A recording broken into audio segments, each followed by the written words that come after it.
This is the unrestricted free agent. The Jimbo Fisher stuff. Were you in the room the other day when he threw? I was. Part of the reason we had so much fun being Clemson was because we used to talk a lot of shit to them and they couldn't handle it. You feel fine, but your hands are shaking. Coach Spurrier couldn't give a damn. I want to take these athletes and mentor them. Why can't the Gamecocks win at the SEC tournament? So sunny all the time, so hot. Too sunny. Too sunny. Fans are going to be fans, and people who understand the sport are going to talk sports. With some weird dynamics. It's going to be painful, but I think at the end of the day, we'll be stronger people for it.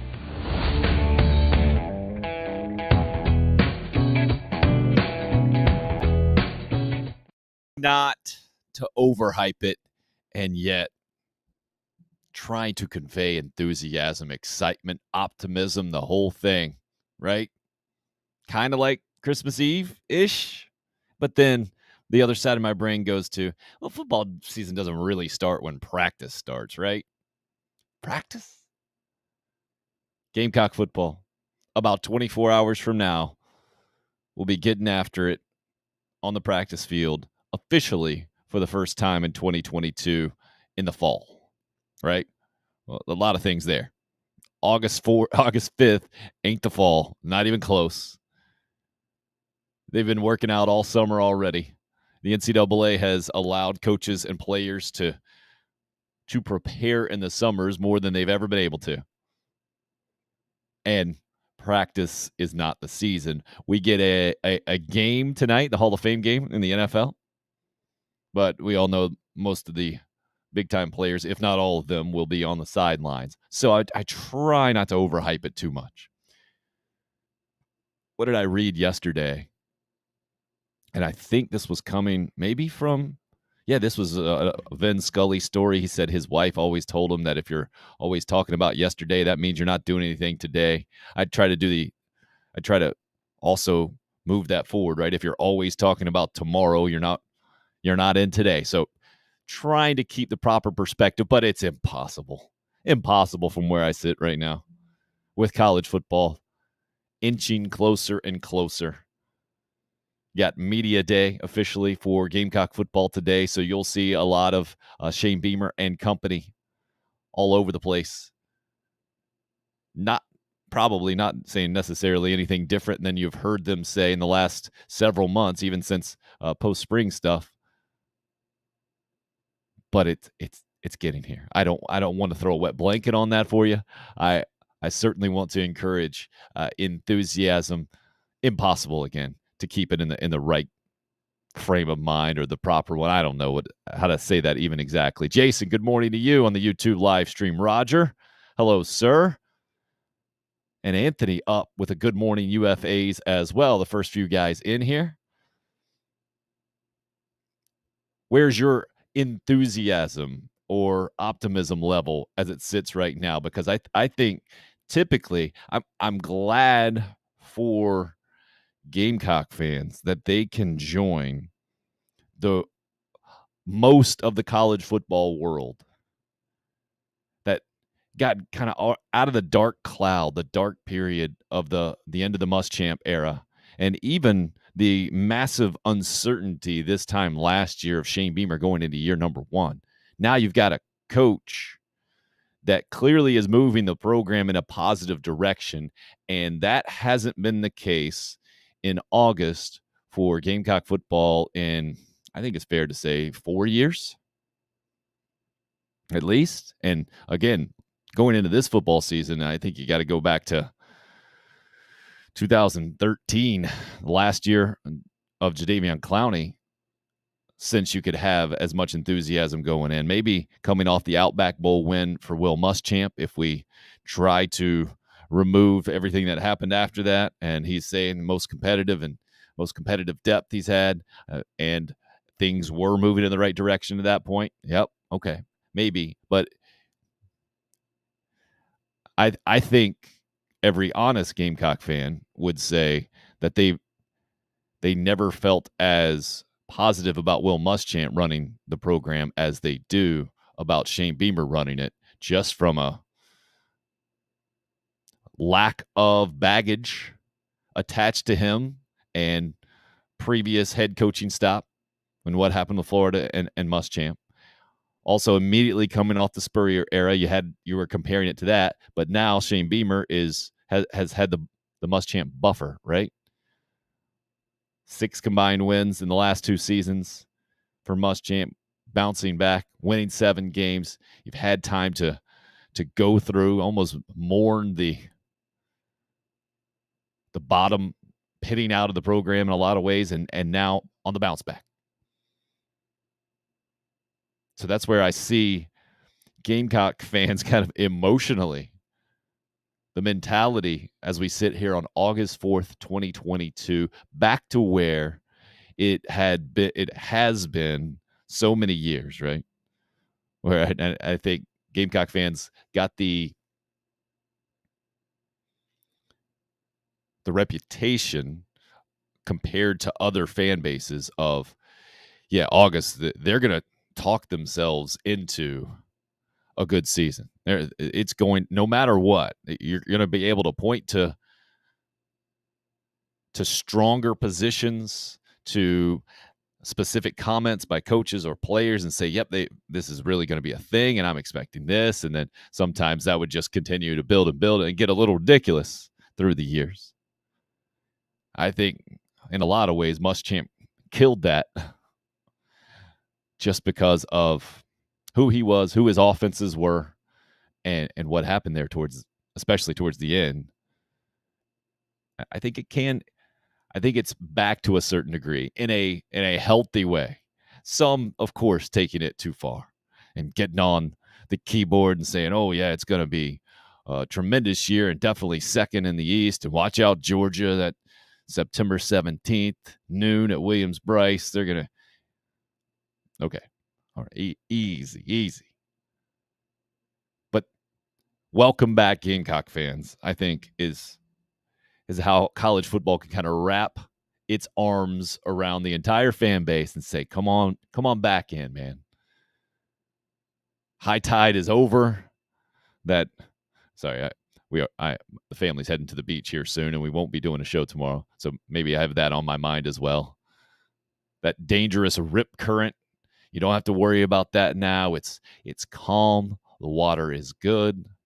The waves are fun and yet not dangerous right now at a good level. That's my beach analogy for Gamecock football right now. And did you guys see this? I never thought I would see this in my life. So we had Scotty Eisberg from down in Charleston, works at the ABC affiliate. He was nice enough to join us yesterday, doing it as always. Scotty's always on the move, right? He was in between Citadel practice. I think it was practice number 1 for them, telling us about how their coach had dropped 30 pounds, was running 7 to 10 miles, and they got a transfer quarterback in who was already done at Wofford, working at Home Depot. Said, no, come run the option. You got a COVID year. So just a crazy spot of where 2022 football is in. But Scotty was in between there and going to Cane Bay High School, I think. They were on the field as well, doing his usual preseason previews for the local news. And then I see on his Twitter yesterday at Eisberg, WCIV, I'm guessing after he did that, he was tasked to head to the store, load up for the family. Did you guys see what he came up with? It hit pretty good on social media yesterday, something I never thought I would see. There you go. That's Costco. And those are Gamecock football tickets. At first, I thought these were season tickets for a ridiculously low price. 2 West upper tickets, and Scotty later put out the close-ups here. So that's the back, and this is the front. Let me let you check out the front first. The front just saying 2 West upper tickets. So this $89.99, you get 2 tickets to 1 game. You get also 2 all-you-can-eat passes and 1 fairgrounds parking pass. Save up to 40%. That's how it looks at Costco. We got it up on the video version of the podcast, the show today. YouTube, Facebook, Twitter, always where you got the live streaming video from 8 to 10 every morning. Podbean is where you can listen live. every single day.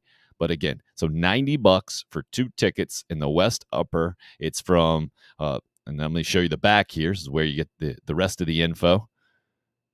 It's for every single home game this year except Georgia.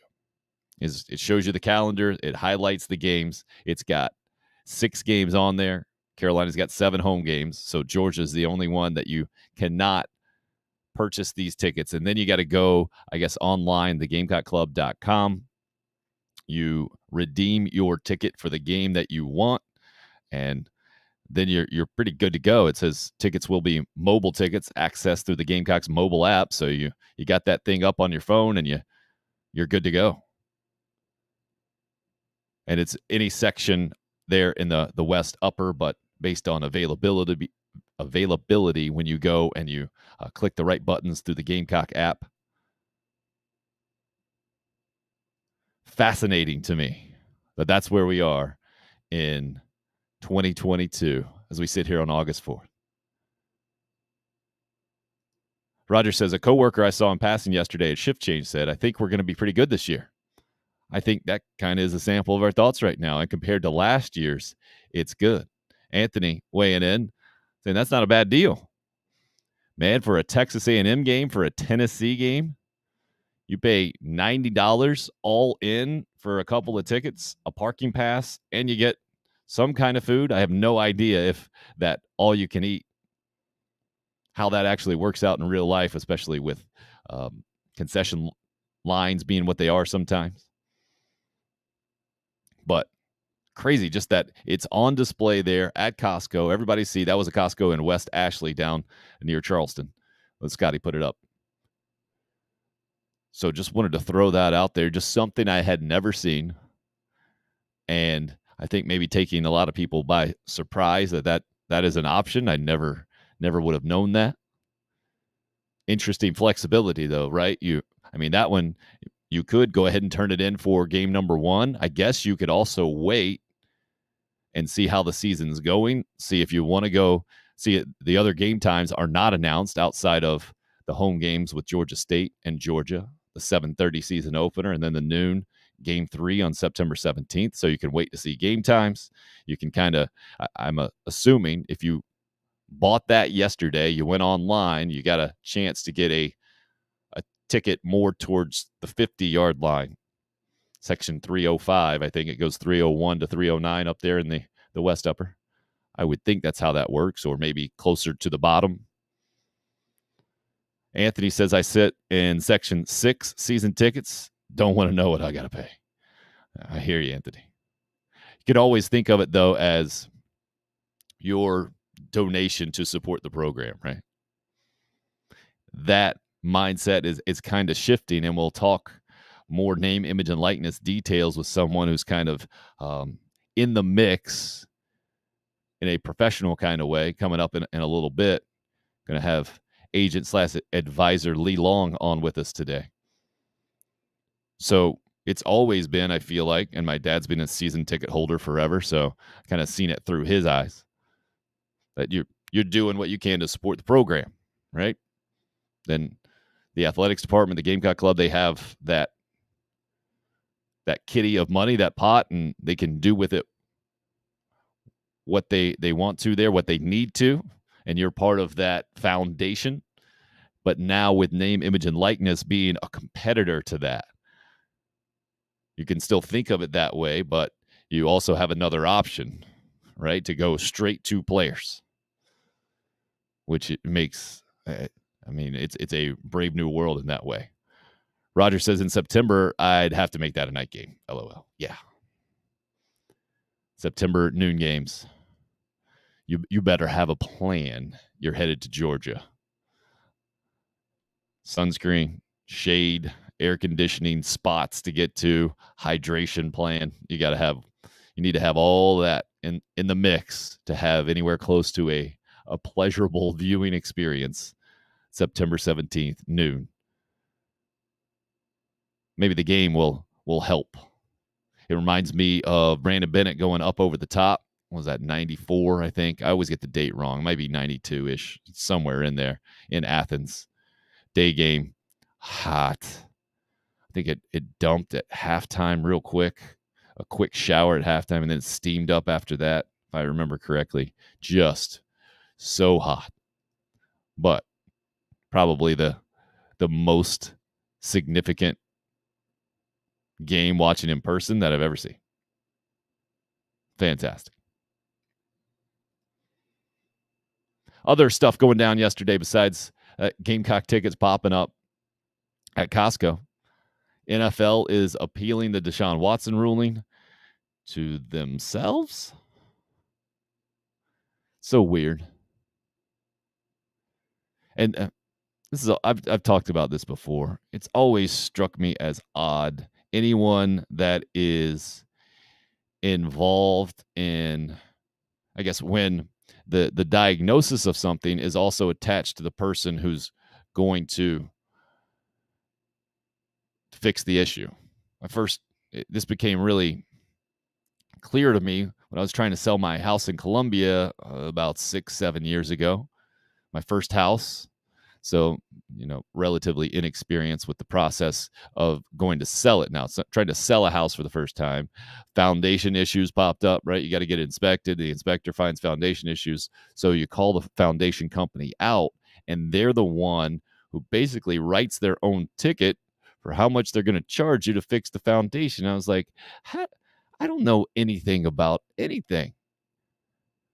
I know I can get another foundation company out there, but what if they all just kind of have a standard, hey, this is a problem and this is going to be the standard fee? Like, how would I know? I got no idea. And then I started to look at other things, other industries like that, and most industries are, right? That it is just up to you to have some integrity and professional standards that you are going to diagnose an issue appropriately and then charge an appropriate amount. And I think, what is it? Car mechanics are notorious for this, right? Ripping people off because they have because most people who bring in their cars, I think, are like me. Might as well open up something that is completely written in Chinese, or maybe not even Chinese, since people speak that these days. Maybe like Greek. No, people still speak Greek, don't they? What are the dead languages? Latin or something else that people don't even speak anymore? Might be written in Sanskrit.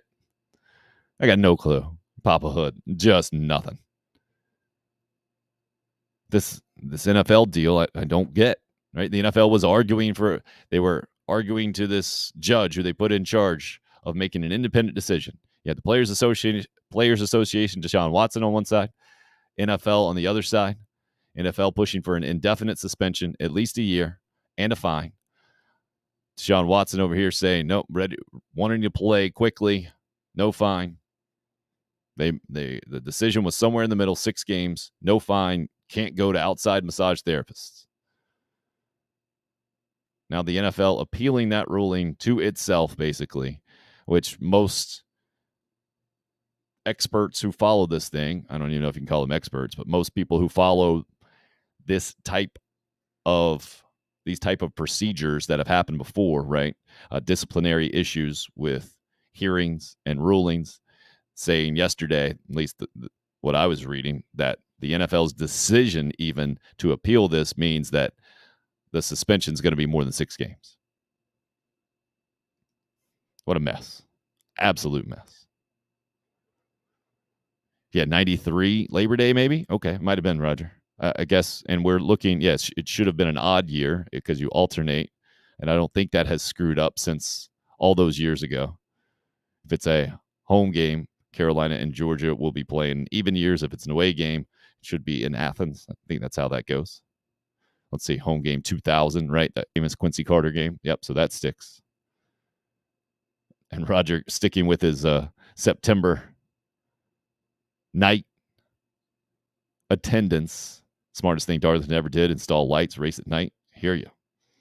Back to more ticket talk. Troy says the last season, 2019, I bought season tickets for Clemson. It was about $800 for 2. So $90 for a couple of tickets. Pretty good deal. Everybody agreeing with what Costco has there, and maybe that's just kind of a wave of the future kind of deal. and we'll get into that, right? That is adjusting to the future, the latest news yesterday as well, another big headlines. Phil Mickelson, one of 11 guys suing the PGA Tour now for antitrust stuff, for not allowing them to play in the FedEx Cup. There are 3 guys, I guess, out of these 11, kind of lower level guys. I think Taylor Gooch involved in that, saying, no, they're looking for a temporary injunction right now to play in this FedEx Cup in the next few weeks. And Tuesday, I think, out in California is the first hearing that's set for this thing. Fascinating in so many ways. What yesterday's news showed us, the documents that have been filed in court, is that it looks like it's a 2-year suspension. It looks, and again, the way that I read this thing is that Phil Mickelson was originally suspended a year, I think, for trying to recruit guys to this Live series. Bryson DeChambeau apparently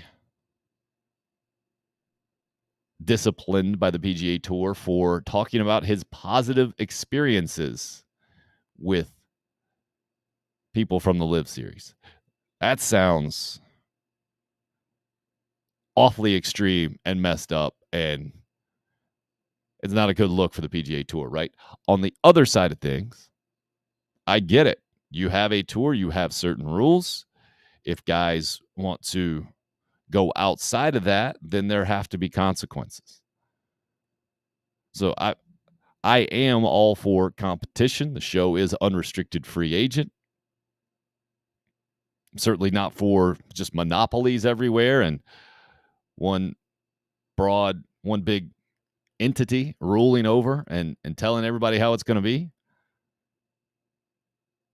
I also am for personal responsibility, and you can't be part of a group and then just expect to do whatever you want to do.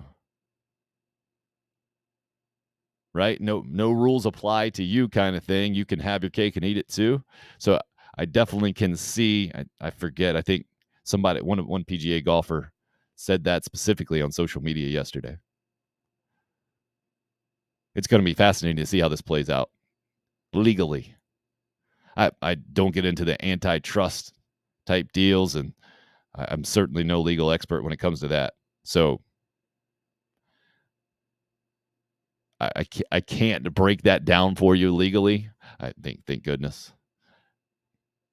But the idea that these guys had enough of a case on their side, or maybe they just have enough money and the lawyers see that and they say, "Oh yeah, you got a case, we'll do it for you," knowing they're going to get paid a bunch of money. I never quite know with lawyers.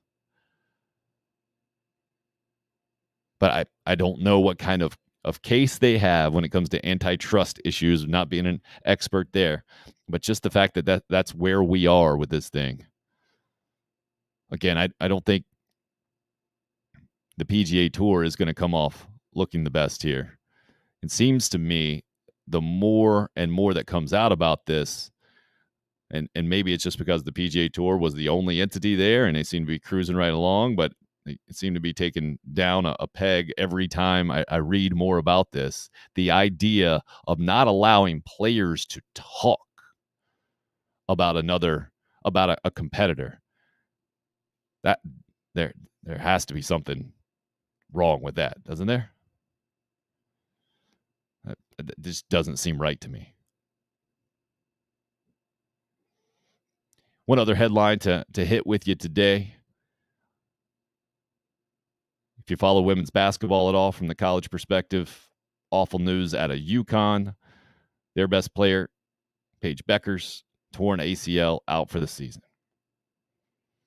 I mean, one of the best, I would say one of the most dynamic players women's college basketball has seen in a while, and will miss the entire 2022-2023 season. So coming from the Gamecock perspective, where women's basketball has become such a major player and obviously a dominant program, winning the national title, the second one in 5 years last year, doing it And I think I tweeted it out at the time. Doing it in kind of dominating fashion against UConn, a sentence I never thought I would utter, and maybe should be the one of the largest, if not the largest, signs that, hey, it's just a different world these days. And nothing lasts forever, including UConn women's basketball dominance, even though obviously they're still really, really good. And Paige Beckers, maybe outside of Aaliyah Boston, one of the best players in the country. So tough news there. And anybody who's taking any kind of joy in that, obviously you got to recalibrate and reset the way that you're taking in news and putting stuff out, especially on social media with actually real people out there. But I think most Gamecock fans wishing her well and a quick recovery. I know Don Staley put something out, made sure to pass along prayers, and it's always tough. In 2022, you see the human side of athletes in so much more ways than you ever have before. This is one that I think is extremely important to see. That I'm certainly guilty of it as well. When I would read a transaction wire, like it's happened with the Denver Broncos, I think in a couple of days ago, 2 guys went down, I think, with torn ACLs out for the year. And so I think it's very easy for us, certainly very easy for me as a fan or someone who just loves sports every day, to kind of just cross those guys off the list, or in my head say, all right, next year is going to be, they're done for a year. They're kind of dead to me for a year. They'll be back as a commodity, as a factor again next year. But man, there's so much rehab that goes into it. Hearing Marcus Lattimore here talk about it, especially his first time having a major injury, and the doubt that was in his mind, and what now we're seeing J.C. Horn come off the foot, and how the Panthers put him on the PUP list when he had some soreness in the foot the first workout, I think it was up in Wofford, but coming back off of that, saying no, that's just a thing. Anybody who's got a broken foot has gone through it. Being able to see the human side of that, and knowing how, if you've ever dealt with any kind of physical issues, how difficult that can be just from a regular person outlook, but how we just kind of automatically assume these days with, and I remember when ACL issues were career ending. If you had an ACL, had a guy in my high school, a great running back, goes down with a torn ACL, and that was it. He's never the same. Never. And at the time, that was mid-90s? That's just how it was. Things have gotten so much better and better. Was retweeted something from Dr. James Andrews, who recently spoke at a public event that I think was down in Louisiana, which is where he's from. And I didn't realize he was a pole vaulter at LSU back in the day. Even more respect for the most respected surgeon in the history of sports. But he's at 80 years old now, and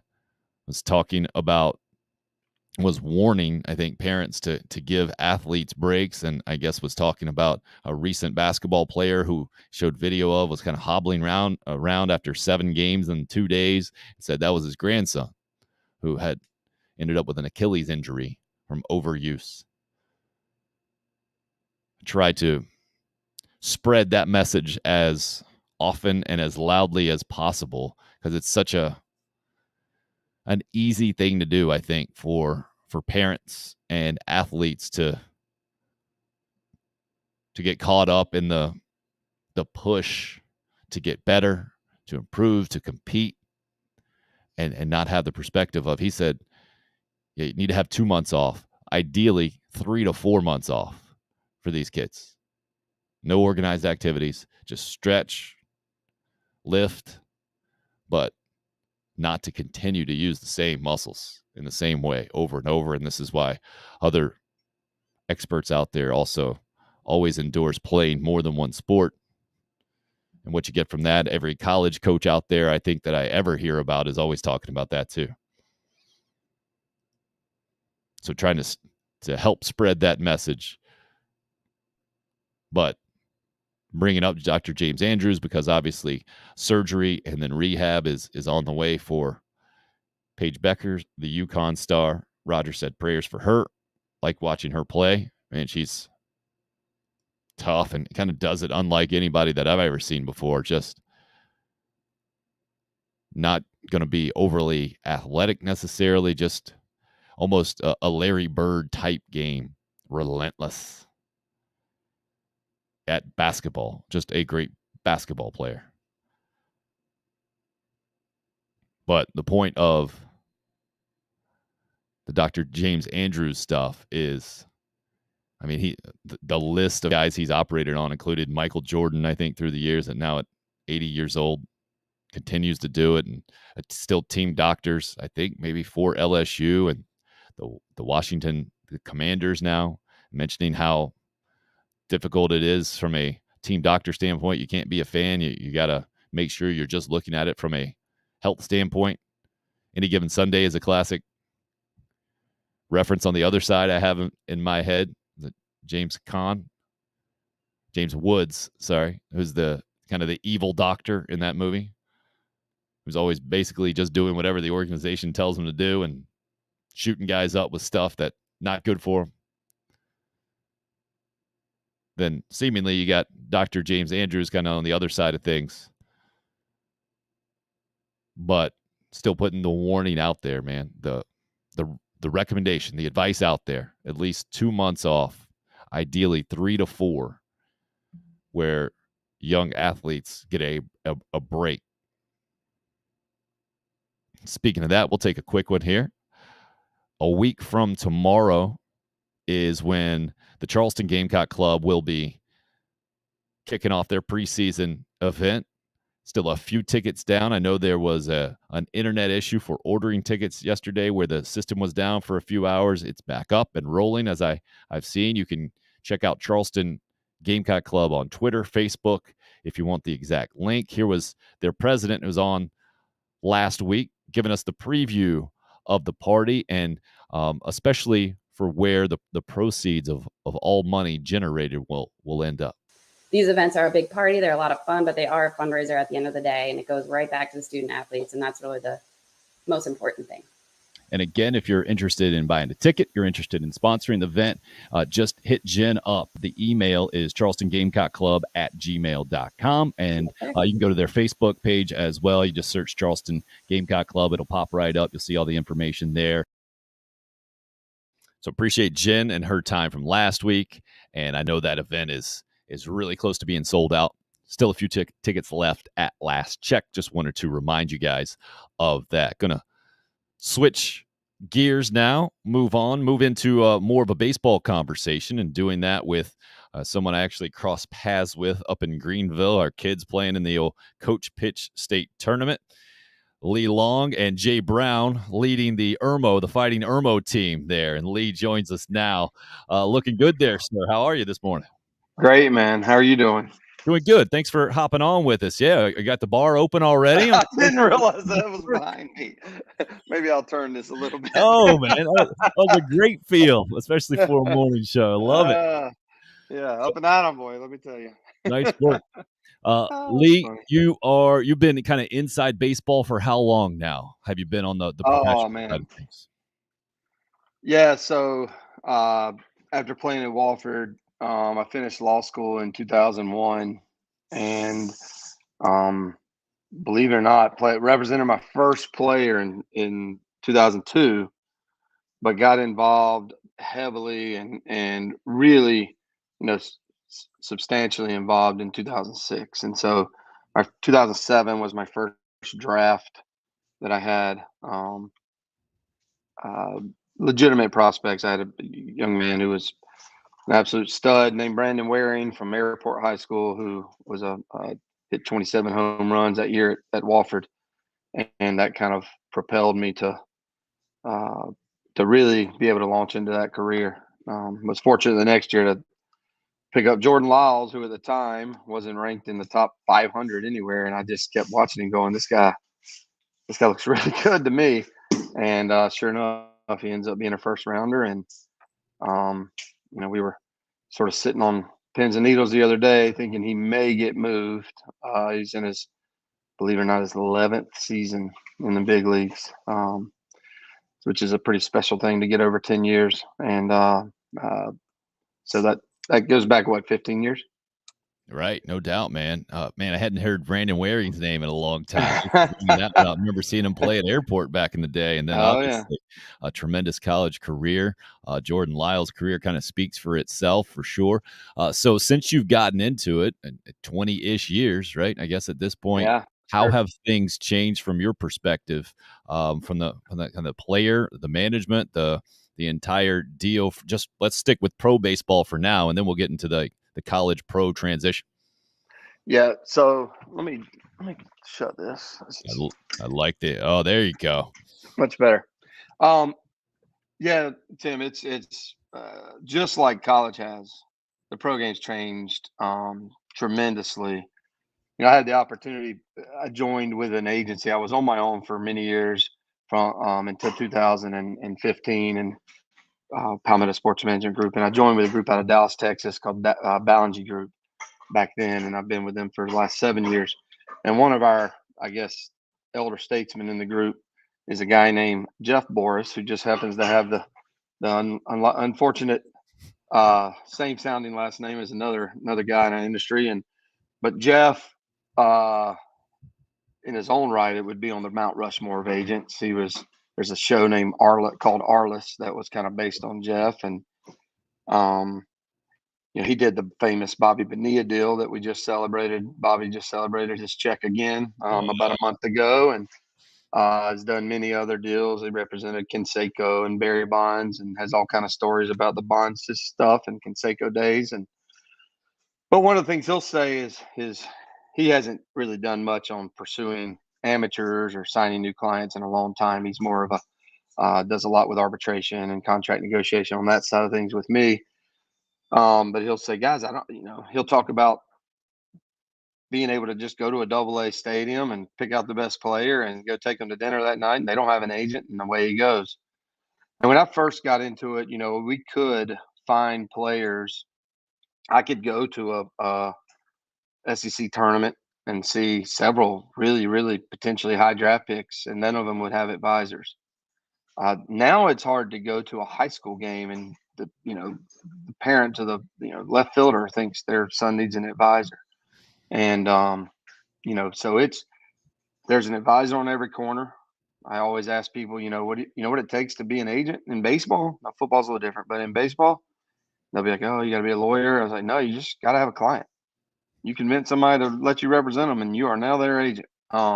If they're an amateur, you're their advisor, which makes the NCAA feel better. So it's changed immensely. There's more agents, advisors out there.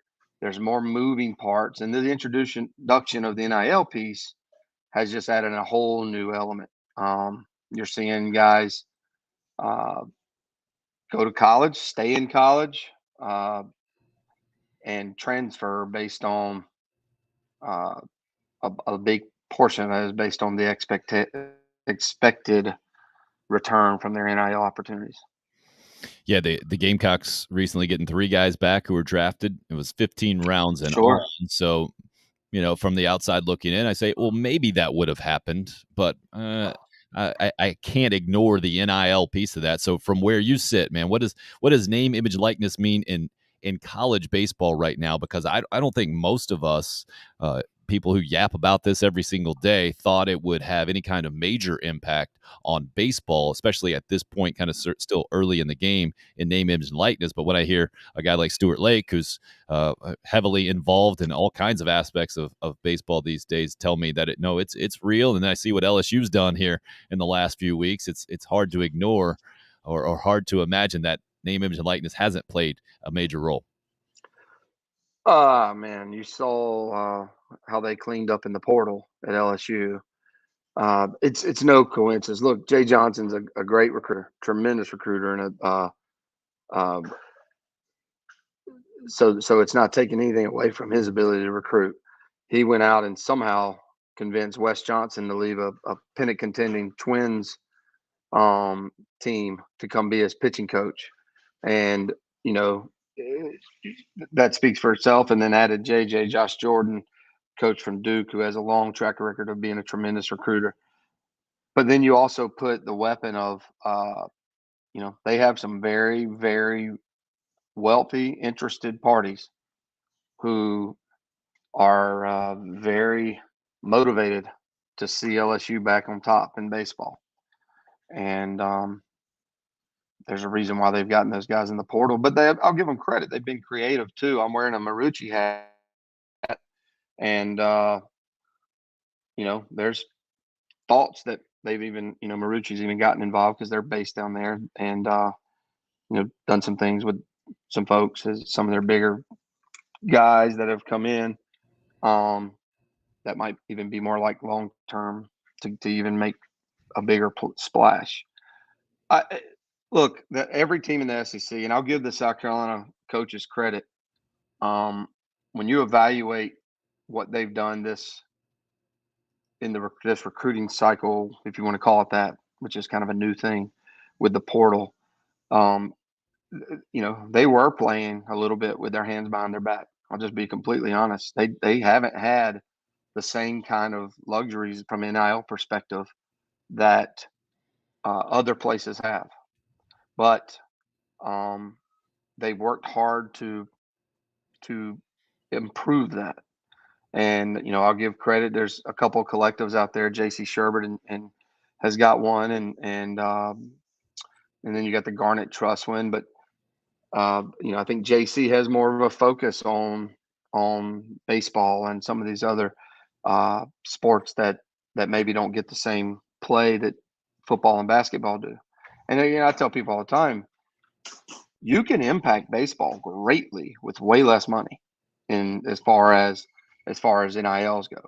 There are the shortstop from Kansas that went to Tennessee that word on the street is got $200,000. There are those. There are Tommy White. I'm not even going to tell you what the thought is that he got, but it'd be mind boggling. It would equate to second round money basically to go to LSU. There are, Mississippi State's got a pretty good push. Texas and Texas A&M have entered the fray. Arizona State has been, very involved in that area, and in Arkansas. And I'll give them credit. They've been out in front. I think a lot of places were kind of like, let's see what this is, and others said, we're going to go be more proactive, and they've seen the fruits of that. But I will say the South Carolina, for what they had, bringing in the reliever from California, that guy's got a chance to be a bona fide back end guy for him. Roman Kimball from Notre Dame has a chance to. I think he's going to be right there competing for a weekend spot. It's legit, real stuff. They've added veteran bats. I think we saw this year in the college game. Look at that Notre Dame team. Their first draft pick might have been third round. And yet there they were in Omaha, and they don't have a ton of big draft picks on that team, but they were old, they were veterans, they've been around the block, and they were tough. And I think that's where South Carolina went out and got some help. And they do now have some NIL. It's nothing like what some of the others have, but they do have some. And I think they've, been able to, again, you can't promise it to recruits, right? They got to be on campus, but the reality is you have an idea of how things could go. And so they've been able to get some guys that I think that team's going to be way more competitive, way better. But the NIL, man, it's going to be an annual free agent market. It looks like. From where you sit, is that a good thing for college baseball? Listen, I'm an advocate for free market and for players, and I want to see players. When you've got others making what they're making on the game, I think the players should receive some sort of something. I don't know what that looks like, But I'm also, there's a part of me that's a purist to a degree. And I've got a lot of close friends that are coaches, and I see the time and the effort and resources and the investment they put into these young men, both on and off the field, and only to have, somebody with a better trinket come along in the summertime and convince them to go in the portal and move along. And we're kidding ourselves if we think that doesn't happen.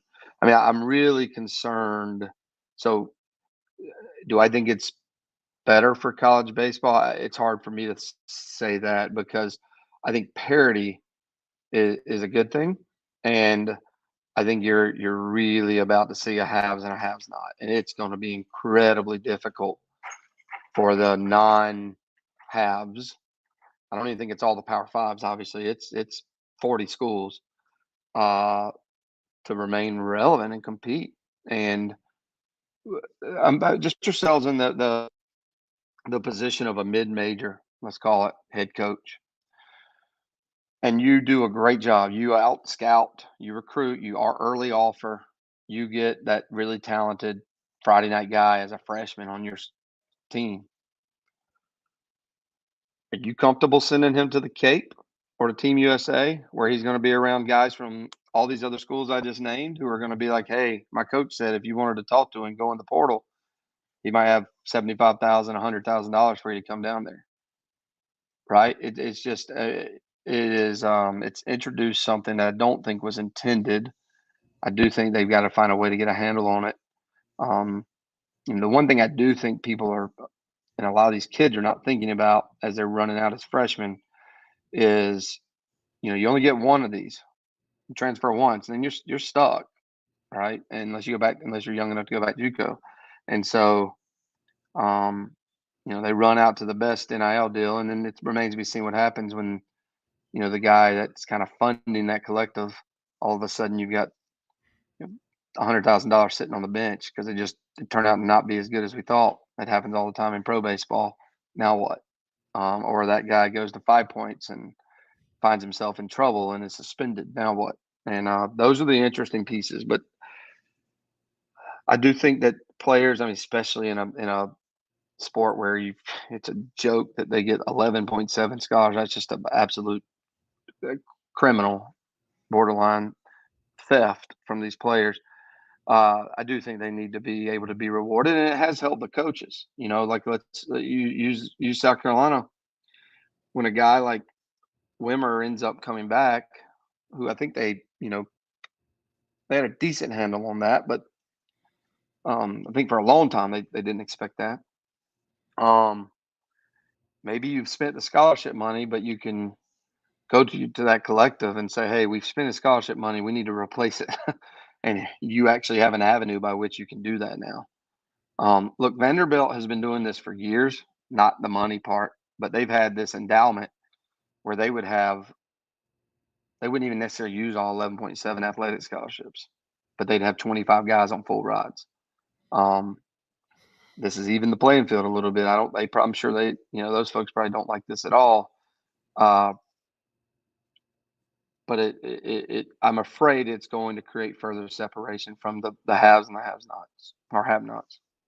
Yeah, I'm with you on especially the mid majors. But as you were talking about it, Stuart Lake's talked about his guys through the years before NIL was ever a thing, still being wary about sending guys off to the Cape for summer league, and how they could get talked to and talked into a transfer situation. Now that you're going to have unlimited transfers, it looks like it opens things up that much more.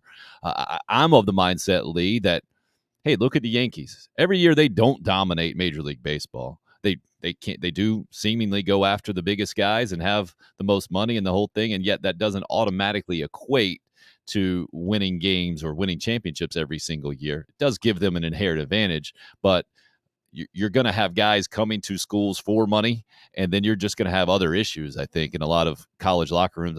I can't imagine managing that LSU situation. Just what it has always been with so many talented guys to begin with is one thing. Now you get a bunch of different money deals coming in, a bunch of different transfer situations. To me, that sounds like it doesn't equate to a smooth road to success automatically from where I sit. What about you with how players and coaches and the money situations go? How do you see that? Yeah, I think so what I just mentioned about Vanderbilt, they haven't won the national title every year.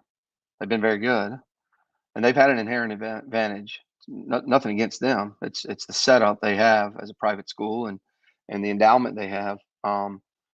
Rice has had something similar. Stanford's had something similar.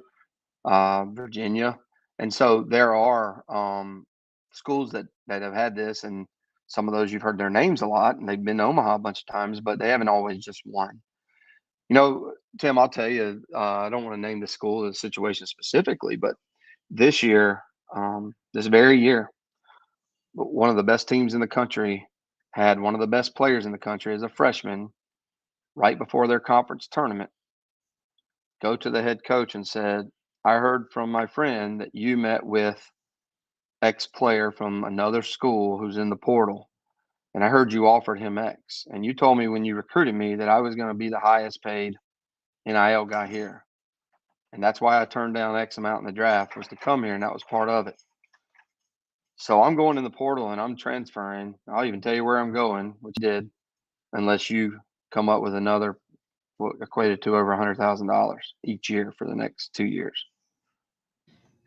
So the player essentially went into and held the coach, had put the guillotine over the coach's neck. Now the coach, if he made that promise, he probably should have prepared for that. You're gonna see those kind of things start happening.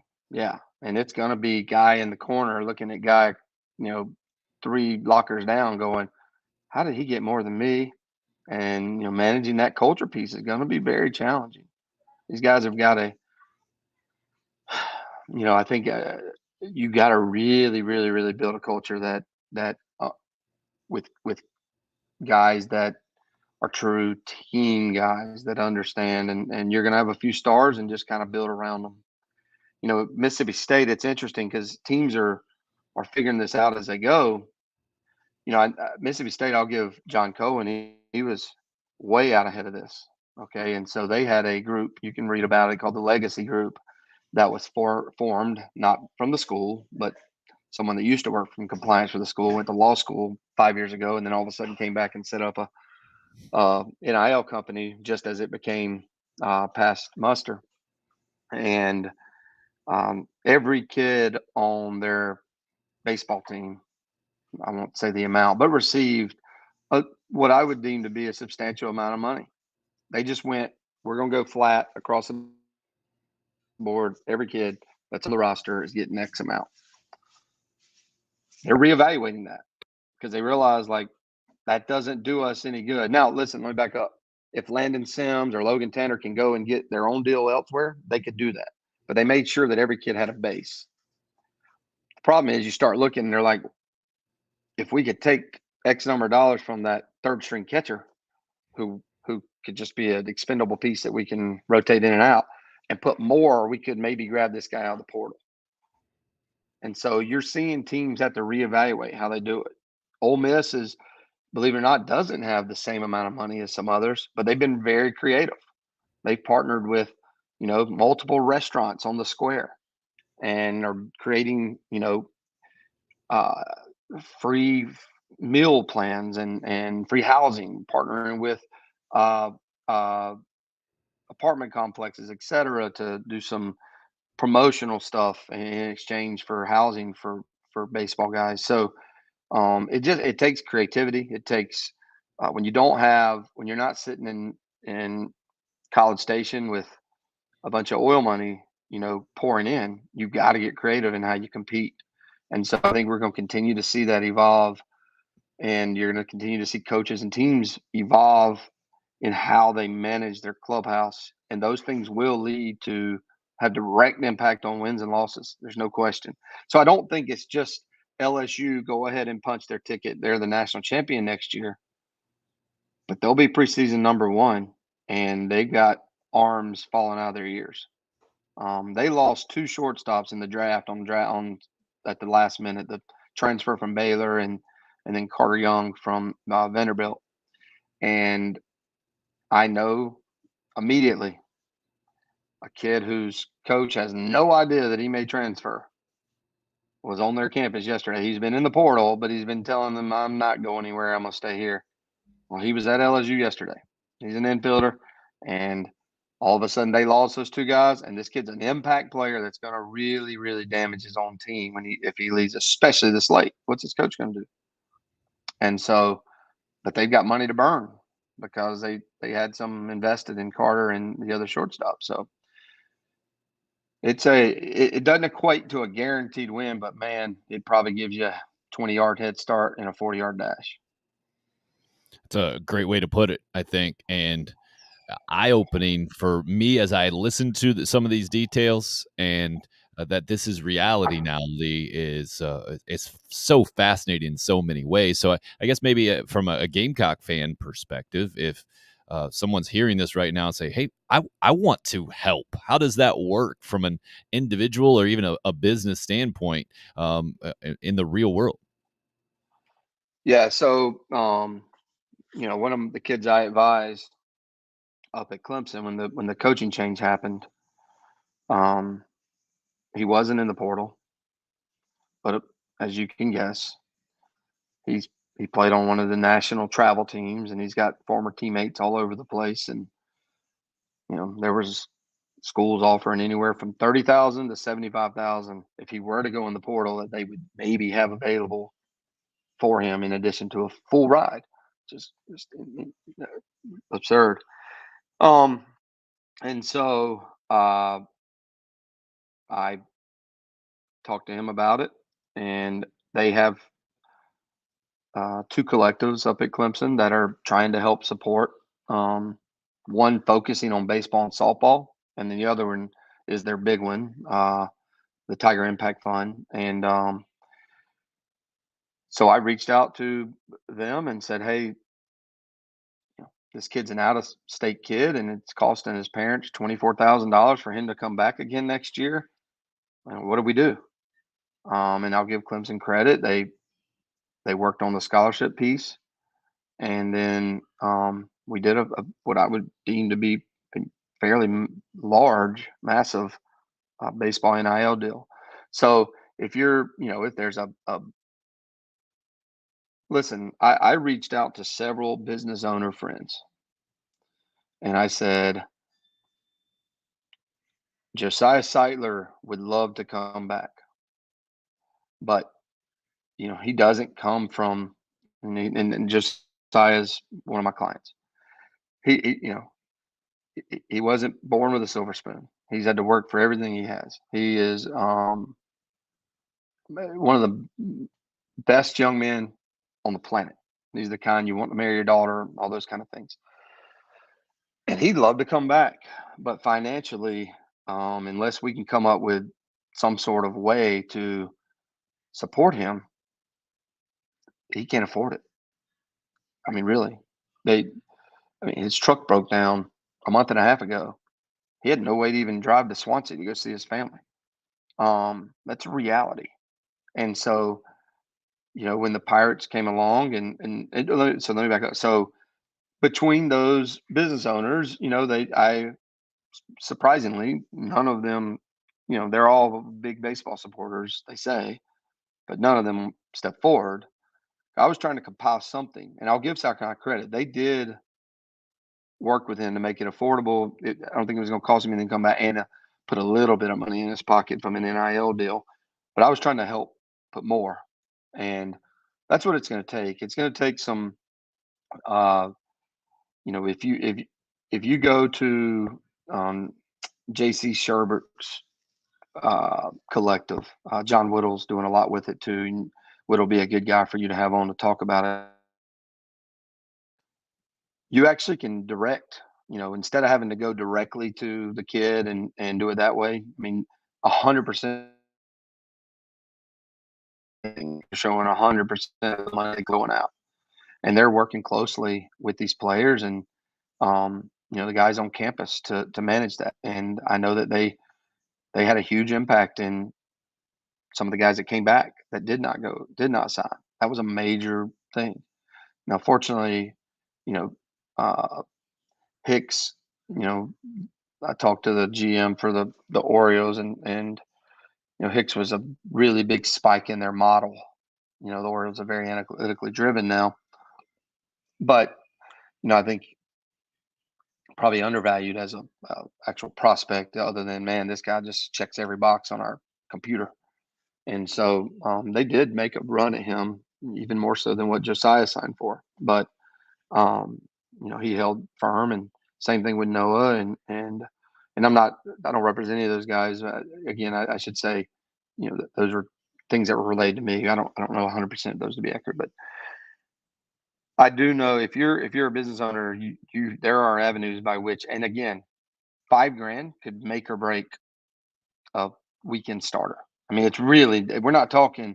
I think people think, you hear the Ohio State football coach say, "I need $16 million a year," or whatever the number is. There might be something to that for football and basketball. I've heard things about the Jackson deal, but for baseball, if South Carolina coaches had, or Clemson for that matter, had $100,000. So if you had 20 businesses or 20 investors, put $5,000 each, you'd be able to. You might miss on 5 kids, but everybody else, you'd be able to be right there in the hunt. So it doesn't take a massive commitment. But again, there's a balance, right? Because if you're the school, you don't want, John Smith. That's just a fictitious name, just in case there is a John Smith that's a big donor. You don't want John Smith to he's been given $200,000 a year to the school. The school doesn't want to all of a sudden have him give $100,000 and then move $100,000 over to something the school never touches, right? So they're having to kind of find new money, which we're a smaller state and don't necessarily have what some of the other places do, but it's there. It's just I think it's an awareness thing. I think there's an understanding of the direct impact, and some of these and then it takes some of these other places being super creative.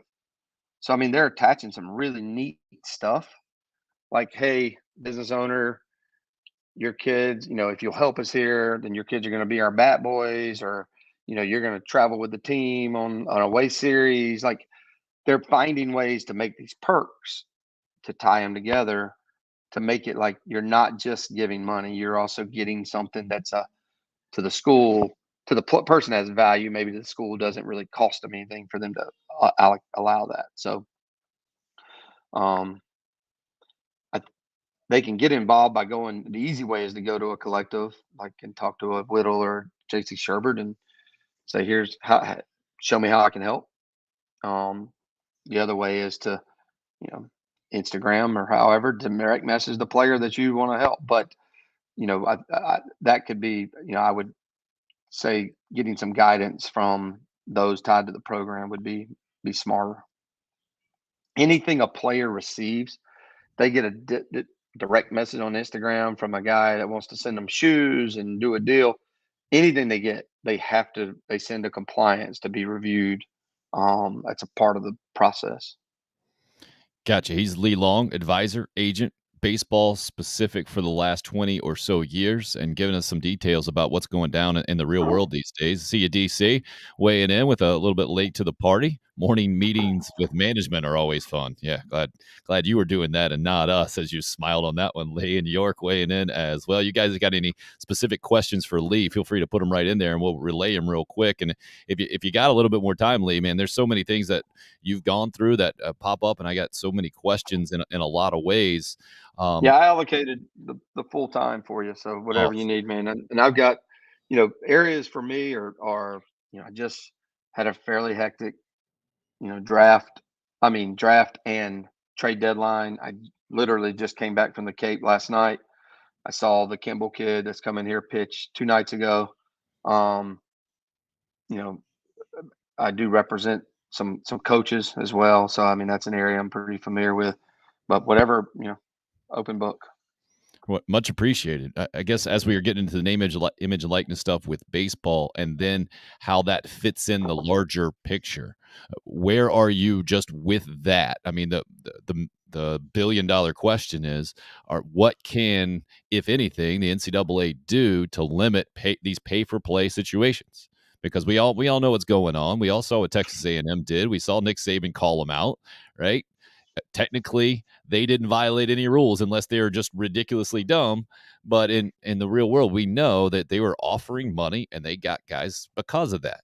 Now, is there any way to get around that and then to make the name, image, and likeness, the spirit of it, just reflect that in reality, or we already passed that and now it's just a matter of just dealing with what we have and in the best way possible? I have a freshman All-American at a mid-major that called me as I was driving back last night, and he said, hey, who are some companies I can hit up to try to start looking at some NIL stuff?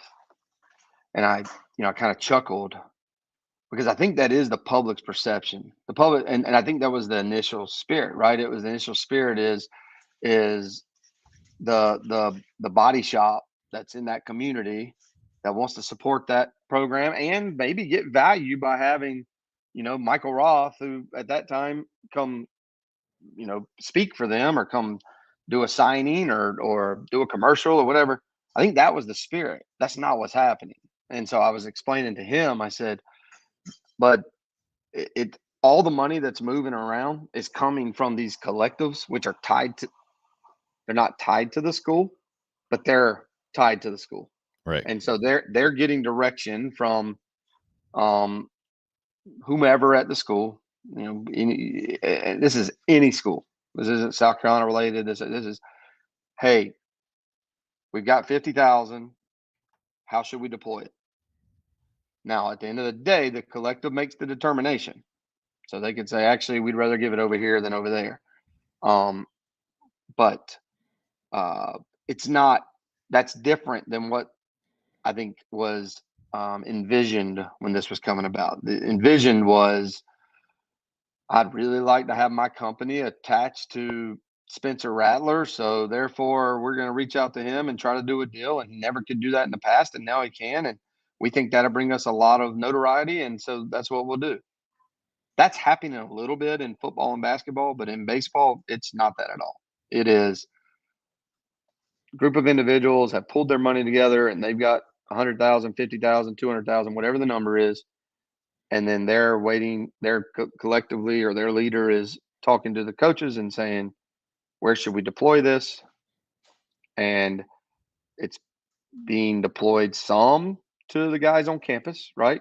To keep them from transferring your better players, to kind of, you're having to re-recruit your own team, which is, another subject. And then, let's be honest. I mean, it's also being used to the very thing that's not supposed to be used for. All these guys didn't go to LSU or to all the guys that transfer in. I mean, Tommy White doesn't wake up and just be like, I can't stand Raleigh anymore. I'm leaving NC State, right? I mean, that doesn't just happen. So there must be a reason. And then once word started getting out, like, oh my God, the guy from the shortstop from Kansas, Ahuna, is getting paid. And then Tommy White's getting paid. And then, the guy going to Arizona State from Southern Cal is getting paid. And, then other guys start going, well, I need to see what I could get. I had a young man in the draft. He went in the back of the first round, supplemental, named Thomas Harrington from Campbell this year. It was unlike anything we've ever dealt with. He was a draft eligible sophomore. The right business move, honestly, the right business decision for him would have been to enter the portal and to field offers from, they were going to be upwards of 200,000. That creates new leverage that we've never had if he had slid in the draft. If he had gone in, pretty much to the third round, we were looking at going back to school. Well, he was freshman of the year and then pitcher of the year. Like, what more could he have done in the Big South? And the knock on him, the biggest knock I would get from directors when I talked to scout directors was, we just wish we'd seen him against better competition more. It makes it tougher to scout, even though we dominated. And so we wrestled with, do you go in the portal? which changes completely. Even though we're 95% sure the draft's going to work out, it gives us leverage, but it does change the taste in the mouth of the folks at Campbell if one of their own decides to go in the portal, even if it's just for leverage. And to his credit, he and his parents wrestle with it, and we talked to the coach, he talked to the coaches, and just decided, you know what, man, they've done so much for me. They took a chance on me as a walk-on to come here, and I'm going to put my faith in God that things are going to work out. I'm not going to do that to Campbell. You know, me doing that would make other kids think you can't go to Campbell and go pro, and I want to show that you can. And so he stood his ground. But that's a whole new element where guys are going in the portal specifically for fielding offers to create leverage. I mean, it's a different. I don't think any of us, myself included, expected exactly what it turned into over the last 8 weeks. Thought it would be pretty wild. It's been wilder than imagined.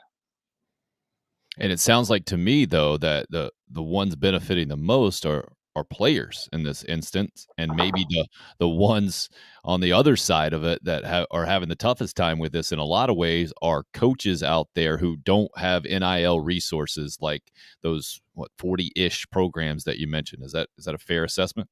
Yeah, well, let me back up. There's like 6-ish that are like way up. Right. Yes. And they're not all from the same conference.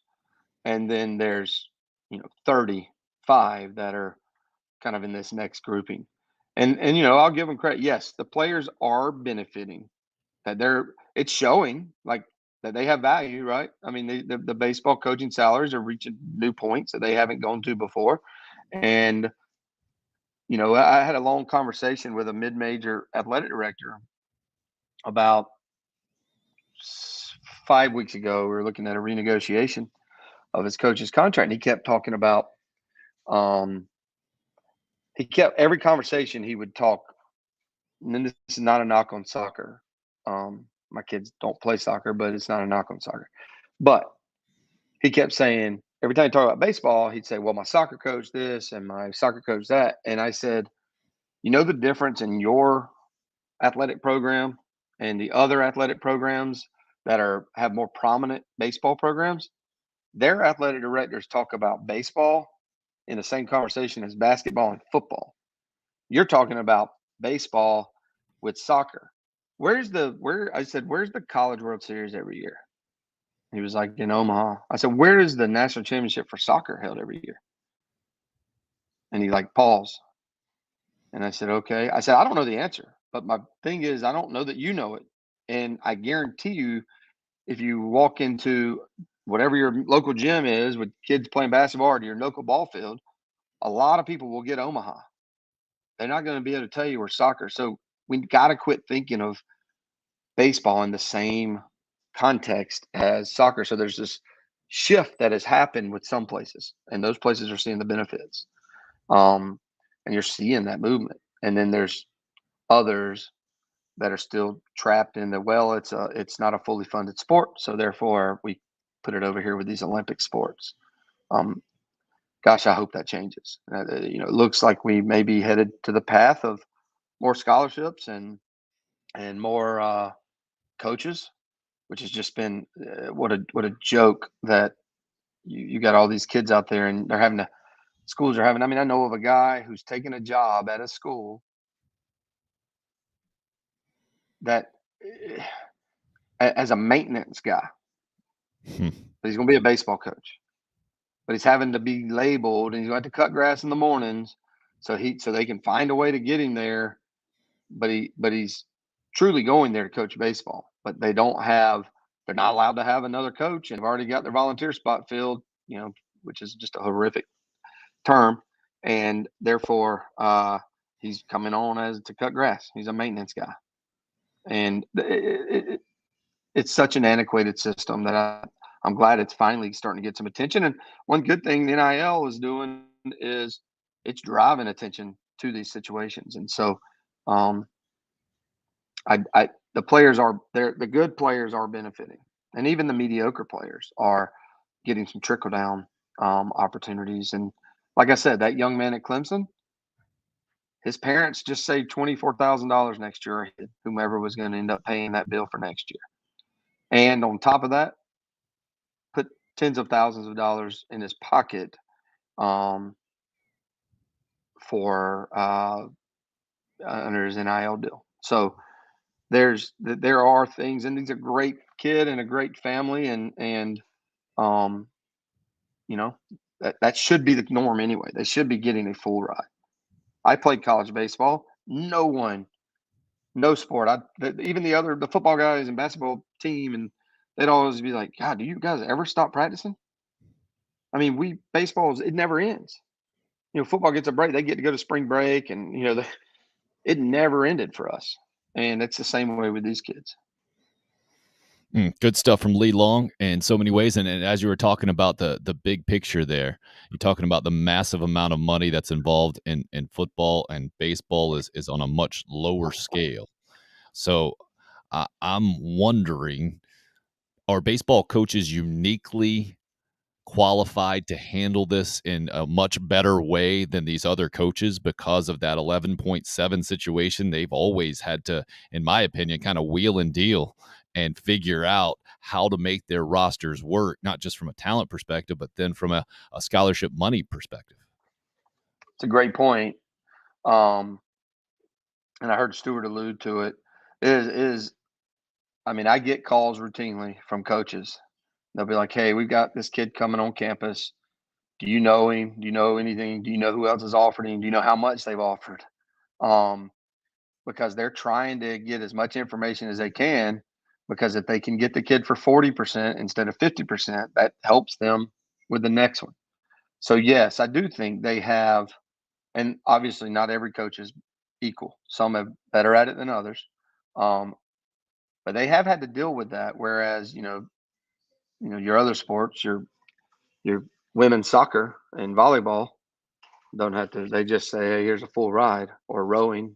Or not even that. I'm thinking of like Dan Mullen, who felt like, I think he got to the point, like, man, I don't want to mess with all this, or this is not what I signed up for, and the whole thing. And we know it's been going on in football, but just not quite where it is now. And he seems like a guy that just kind of wiped his hands and was like, I'm done with this mess on the football level even.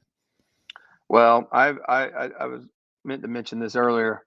I've never seen it, and it's disappointing, but I understand it. This summer, when I've been out on the circuit, at travel tournaments and having dinners or coffees with coaches in different places, is the first time I've ever had this many coaches sound like they're thinking about other careers. I mean, it's just, I thought of one guy told me, he said, Lee, I got into this to coach. That's what I want to do. And coaching is less than 5% of what I do now. And it beats you up, And again, as I mentioned at the beginning, looking at it from a coach's perspective, you invest, you put all your resources in the kid. And I think kids should be able to transfer. If they want to transfer, they should. But to have them transfer because they've been induced, or a carrot's been dangled out there kind of in a back alley. I have a kid I advised, and I'm trying to tell this story without identifying any of the parties. They were playing in the postseason, and after a game, he and 4 of his teammates went to a restaurant, and one of his teammates got up and left the booth or the table, walked outside the restaurant, and they saw him. Now, this was after that postseason event had finished. They saw him talking to a head coach of another school. He's not in the portal. They literally their season was still going on. They saw him talking to a head coach of another school. He came back. Of course, all the guys are like, "Why? What was that about?" And he's like, nothing. And he's now transferring to that school. Fast forward 4 weeks later. That was the season was still going on. That's the kind of stuff that we, and I think back to his head coach where he is, and his assistant coaches, and the media guys, and the administration, and the academic advisor, and everyone that poured into that young man.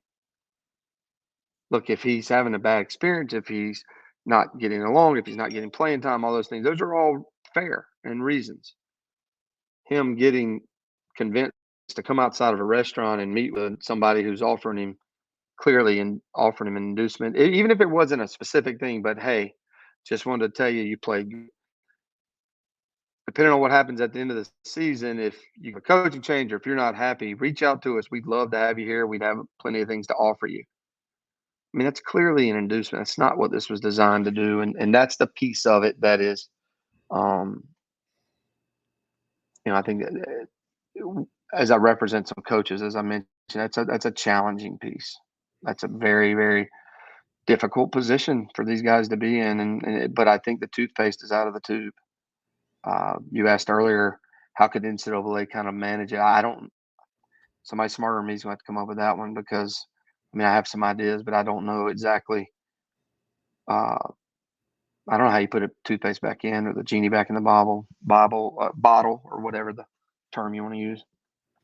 What, it was federal legislation that we thought we were going to see, I think, and it has been pushed for. Coaches are calling for it, but that seems like an awfully kind of vague term. If you're leaving it up to politicians in our country right now to figure some nuanced stuff out, good luck is where I'm at on that. You in the same spot? Yeah, that I saw they kicked the can down the road is what that looked like. So we'll see. I mean, something's got to be done. One of the Cape League head coaches referred to it as just, this is no different than free agency, and that's not what it was intended for.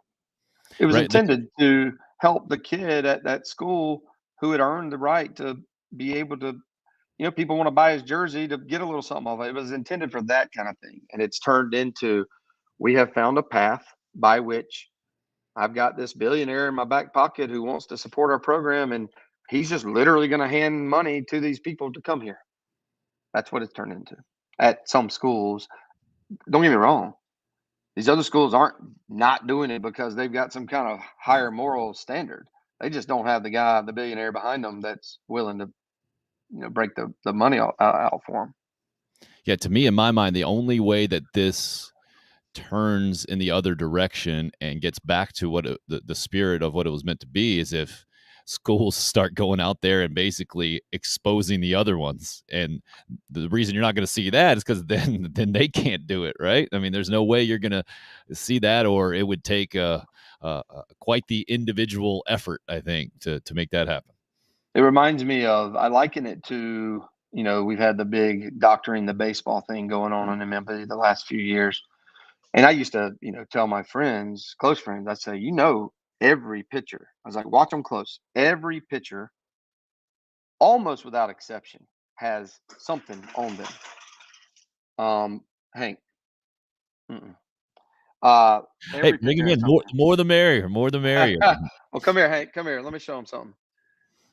So I took him with me. We went to Atlanta at one point. They were playing the Padres. And so nice. He had the chance to with Emilio Pagan is one of my clients. And so he's been a big Toddy fan ever since. So he's ready for him to get back on the field, which AJ really did some stuff. So we'll see what happens. But you got to get him a Soto jersey now too. Oh yeah. He's got a Acuna and Tatis, and he may have one other. Oh, he's got my client Jordan. He's got a Lyles jersey. So nice. I got to get him a CJ jersey and a Pagan and a few of the other Hembry and a few of the other guys. But for years, literally for years, guys were, they'd put it here, they'd put it in their beard, they'd put it behind their ear, on their hat, whatever. because the MLB was made the ball slicker and slicker and slicker. And I mean, I had guys tell me, they're like, the hitters want me to have something on my fingers. I'm throwing 98. I can control it with something on my fingers. If I don't have anything on my fingers, man, I'm afraid I'm going to kill somebody. And so it was just an accepted thing. Okay. And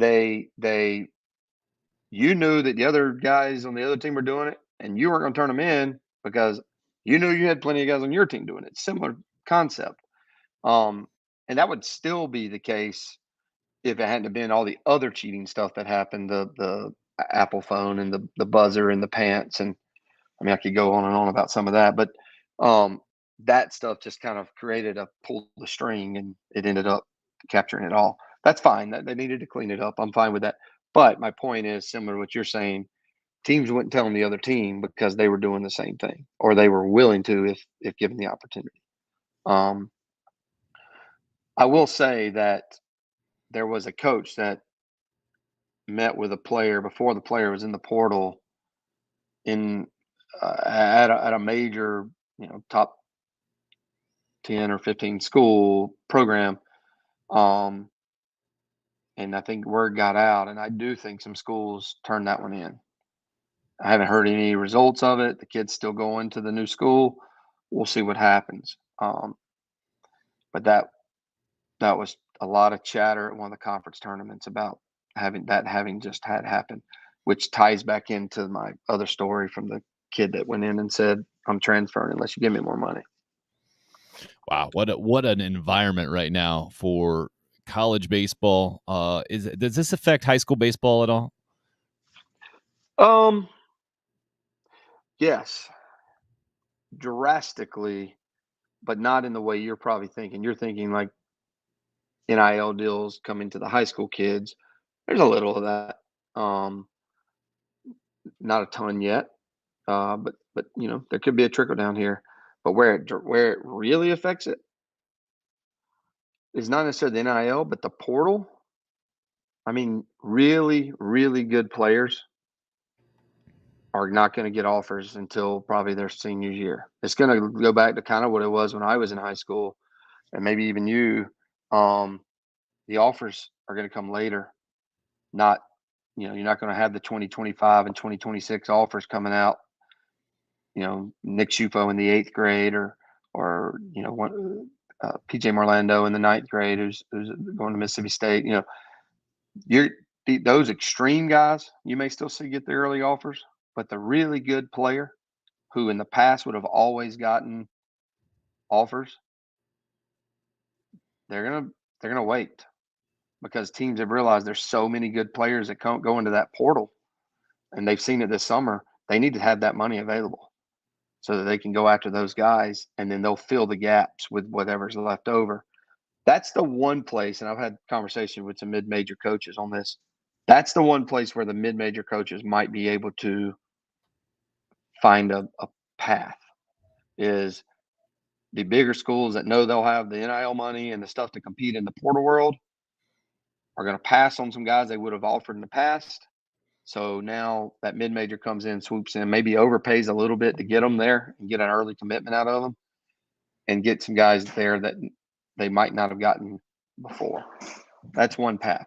But I've seen it already. I've seen players, I'm like, where's that kid committed? And they're like, he doesn't have any offers yet. I'm like, and so I've had to readjust my brain and to understand, like, okay, they're not offering these guys yet, because the summer's been an eye-opening as we've seen. I mean, look at South Carolina. Without a lot of NIL money, you've got the kid from California, you've got Kimball, you got Ricky Williams, Dylan Brewer, and Jonathan French all coming from Clemson. You've got the kid from Oral Roberts, from Memphis, from Southern Miss. I'm sure I might have missed one or two. That's a lot of good ball players that are going to totally transform that team. And look, not that you asked me about South Carolina, but I'll just say, I mean, for those that are Gamecock baseball fans, they are going to, I told my friends, close friends, I went and watched them scrimmage twice before the season last year, and I said, hang on to your hat. It's going to be a rough year. They just don't have the firepower. That was before Hicks got hurt. That was before, I knew Bosnick wasn't going to throw. That was before Seitler. You throw all them in there, it was still going to be a tough season. They just didn't have the firepower on the mound. Did I lose you? Nope, you're good. You're good. At least you're good on my end. It has popped in and out a little bit, but I got you all right on my end. Did I lose you, Tim? A little bit in and out, but just keep on rolling. Okay. And if I got to pull you out there, that'll be the sign on your end that it's not working so good. Okay. All right. So basically what I was going to say is the team is should be drastically improved. Way more firepower on the mound, a veteran group, good hitters. If you're a baseball fan in South Carolina, you should be excited, I think, about now. Look, does that result in regional, super regional, Omaha? Who knows? All the other teams are going to be good too. But getting Wimmer back, getting Noah Hall back, adding the firepower on the mound, not to mention, Mahoney is an absolute stud, and him coming back and healthy now. Eli Jones being fully healthy, adding Roman Campbell, Ricky Williams. There's just it's going to be they're going to be a good team. I feel confident in that. Well, last year was so weird too because you take a series from Texas, right? You take a series from the national champs in Ole Miss, so there were pockets there that you could compete, and then obviously you finish under 500 in South Carolina. It's totally unacceptable from a big picture type deal. So I think Gamecock fans expecting what you just said. It's one of those. It's that kind of year for Mark Kingston that it better be much improved. That is the expectation. I think you're onto it there, and look. Standing before the season, I said, man, this team's going to drop some midweek games to some teams they shouldn't. It's just going because they're going to have to go all in to try to survive weekends. And they got, I think Parker's a great pitching coach. I think they did a tremendous job kind of smoking and mirroring their way. Nothing against those kids. They just didn't have the depth. They did unfortunately have a lot of injuries. And so it asked guys to extend probably beyond, where they were. But those guys are going to be better for it now. Becker's a tremendous arm and had some really, really great moments. But, if you look at his numbers, you're like, no, that kid's good. And he was forced to, extend. And to his credit, he stood for his team and did it. Now, the upside of that is he's going to be much better next year as a result of it. Fighting through that. Kate Austin did the same thing. He had great numbers. He's going to have even better numbers. So as long, they do need to stay healthy, but they can withstand injuries more now than they could have. So I do think that team has a chance to be honestly really good. I really believe that. He's Lee Long, advisor, agent for a long time, and been around the Carolina area for a long time as well. So knows a lot about Gamecock baseball and individual situations from the inside, which is why we appreciate the insight, especially today, Lee. Anything out there from a perception standpoint that you feel like fans or media or whatever, that the story is just not near complete, or maybe even 180 degrees off out there that you kind of want to set the record straight from, where guys go through situations? Maybe it's just the Major League Baseball and draft, the perception of it compared to the NFL or the NBA. I heard you a couple times kind of, as one would assume that, okay, well, Seidler was in the 14th round and he got 125. And so this guy in the 18th probably got a little bit less, and then 20th. And the fact of the matter is, there's really no correlation there. This year it was 125. Next year it's 150. They can do up to the 125 after the 10th round. It doesn't count toward their pool. And people sometimes have trouble understanding that. And so essentially I just describe it as, look, each team has a bucket. And that bucket has, if you got $10 million, it's got $10 million in it. And you can spend that $10 million however you choose among your first 10 round picks. And if you, at the end of, you look up after the 10th round and you've spent $9 million, well, then you can spend $125,000 on each of your 11th through 20th round picks. And then you still got that extra $1 million that you could deploy however you choose. So if you want to go $425 on 3 different kids and then 225 on another kid, or if you want to go 1,125 on one guy and try to land him, you can do that. Or if you spend every penny, then you're limited. They can go over that bucket by 4.99%. They just pay 100% tax on that. But sometimes people think slot means, you get picked here and that's what you get. And as they come out, you'll see slots are all over the board. You'll see guys, I remember the first year this new system was in place, the Blue Jays, after the 3rd round, they took almost all college seniors. So 4th round, 5th round, 6th round, it was all who will sign for 10 grand. And it wasn't because they didn't necessarily want to draft people there, but they overspent they spent all 10 million basically in the first 3 rounds. And they had to capture that lot money because that's how you get to that bucket to reallocate to pay those guys. And so they just had to get guys to accept. The one kicker is if a guy says, yeah, I'll sign for 10 grand in the first 10 rounds, and then you bring the paper to him and his slot's 300 and he's like, you know what, I've changed my mind. They don't get to reallocate that 300. They lose it. So they got to get him to sign, and they got to know when they make that deal that it's somebody that's going to stand by their word. And that's where, guys like me with 20 years of relationships on the other side of the table can be beneficial. And, it's funny, years ago, I felt like the pro teams, a lot of them liked it when kids didn't have advisors. Now I feel like they like it when they do because they've got a relationship with that person on the other side of the table because there's just too much at risk if a guy doesn't sign. I was going to share one story. I heard Stu talking about, who he was telling a story about somebody holding his teammates accountable.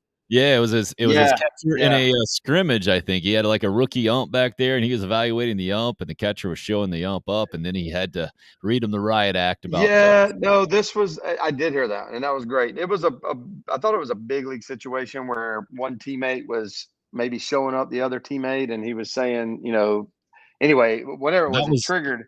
I know what that was from the captain recently where Derek Jeter went after David Wells, right? Jeter. That's it. Yeah. And it reminded me of a story. So one of the guys I work with is a guy named Tom Little. His brother, Grady, was a big league manager. And Grady tells a story from 2007. He was managing the Dodgers. And Brad Penny had just signed a pretty significant contract. And they went down to play the Marlins. And Juan Pierre was at this time on the Dodgers team. And he had a in the, I guess it was like the first inning, there was a soft liner to center field, and Pierre got a bad break on it, and so it dropped in front of him, and I guess Penny turned around, like put his hands to the sky, kind of looking at him, and so Grady's like an old school manager, so they come in the dugout, and he walks down there, and he's like, "Hey, we don't do that. Like, don't ever do that again. Like, never show your teammate up on the field. You want to talk to him in here? That's fine. Don't do that." He said, "You do that again, you're going to pay for it." So fast forward, I think they're in the 6th inning, similar situation. And Penny like takes his hat off and like looks at him, looks in center field. And Grady comes out. I guess they take him out of the game. And he's like storming around the dugout. And when the inning ends, he's like, wanting to, I guess, buck up to JP, and they, basically send Brad to the showers. And again, I'm relaying the story as it was told to me. So, and this was a trip, like usually 1 or 2 trips a year, all the players bring their families. And this was a trip where they were going from LA, they went to Miami. So it was like, we bring all our families here. And then they went to Cincinnati and they had an off day, or not families, but wives or girlfriends. And then they went to Cincinnati and they had an off day in Cincinnati next day. And so it was a day game on a Sunday. So they get on the plane, they're headed to Cincinnati, and Grady gets up front and he said, "Listen, we have, I just want to invite everybody here, and that includes your wives, to dinner tonight. We're having dinner at the Precinct, which was in their private room, which is a really, I guess, high-end steakhouse in Cincinnati.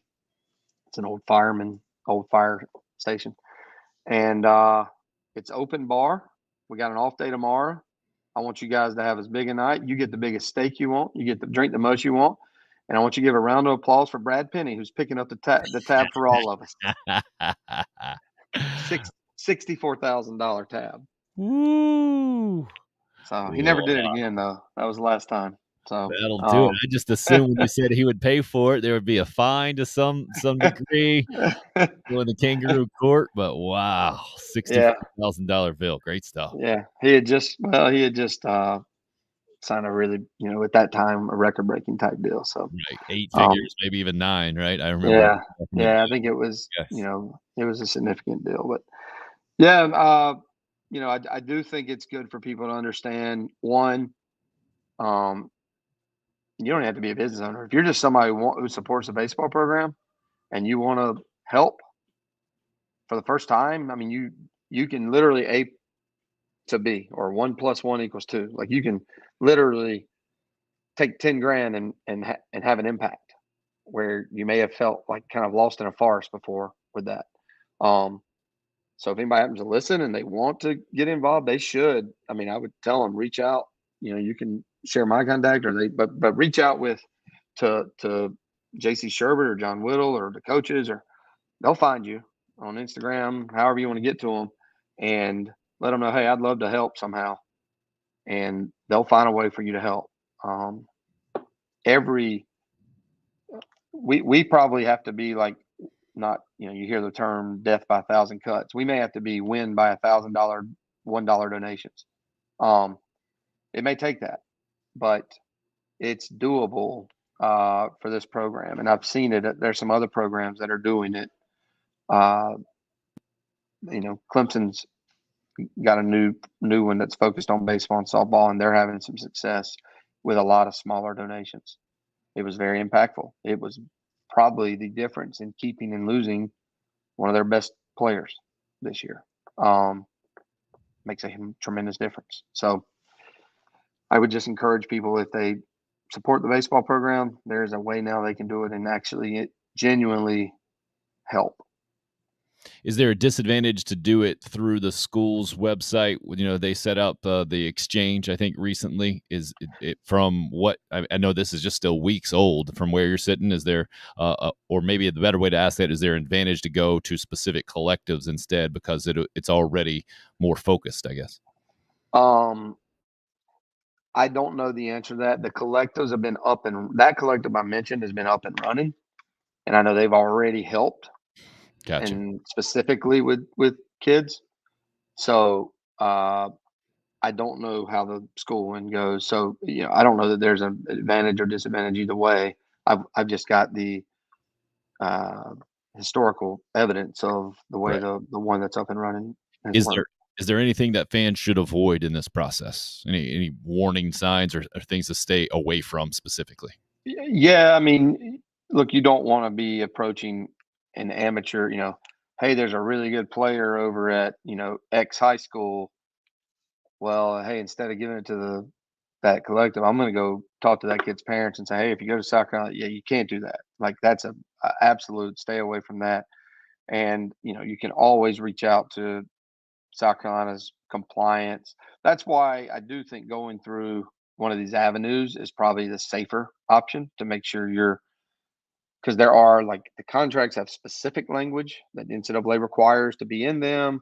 There's a 10-day kind of like a lemon law for vehicles. There's a 10-day.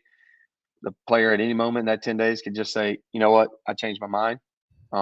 So no money can exchange hands even 10 days after the contract. There's a 72-hour window from the time the player gets it that they must turn that over to compliance to review.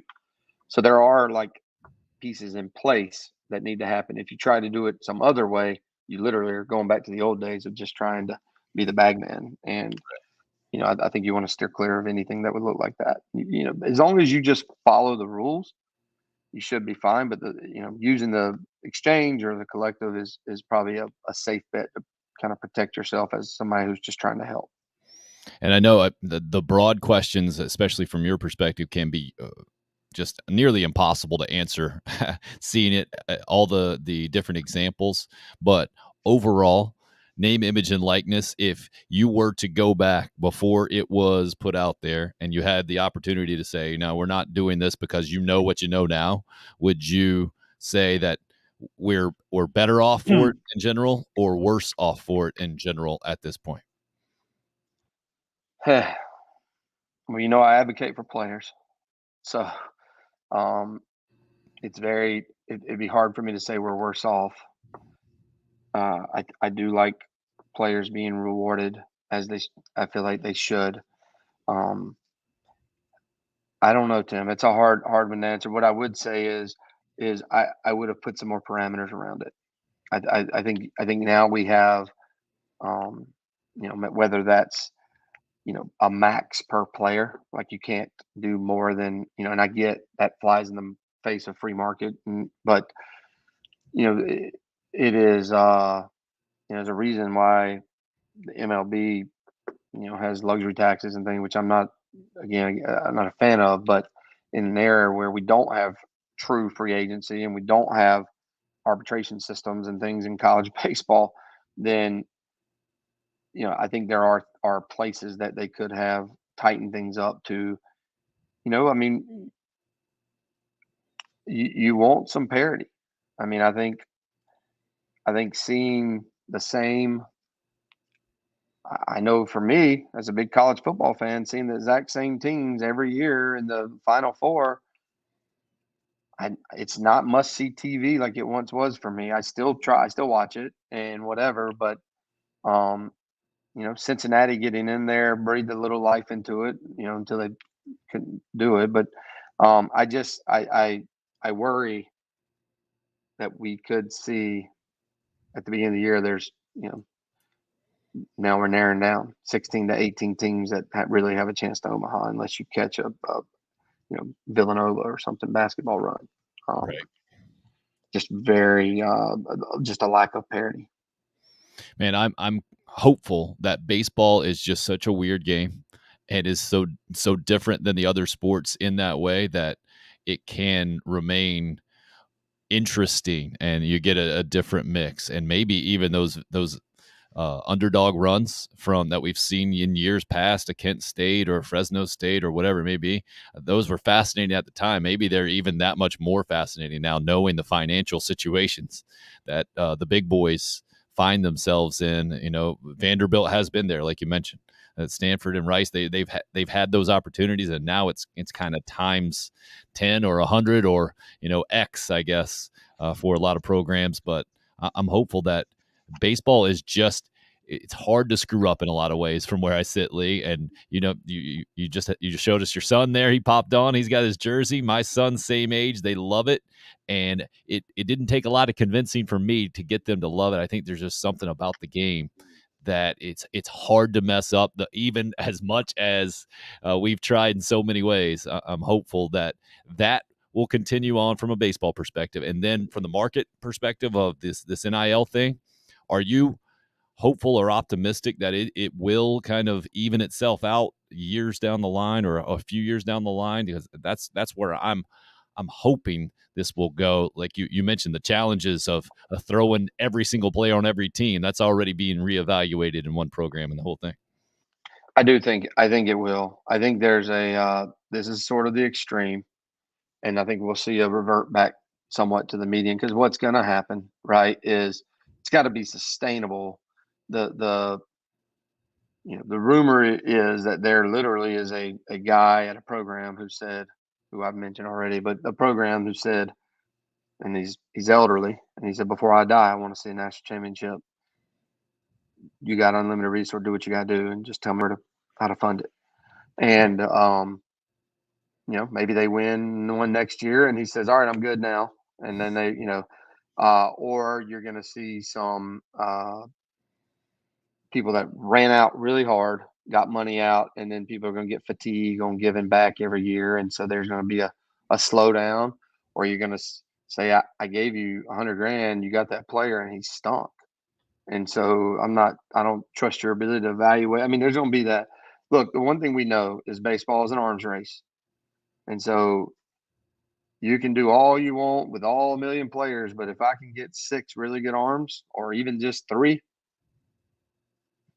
I could get hot and find myself there in a weekend, and we can small ball ourselves or hit a few home runs and find ourselves there toward the end. And that's the one thing. You can find arms. They're out there, and not all of them are getting these massive deals. The deals are coming.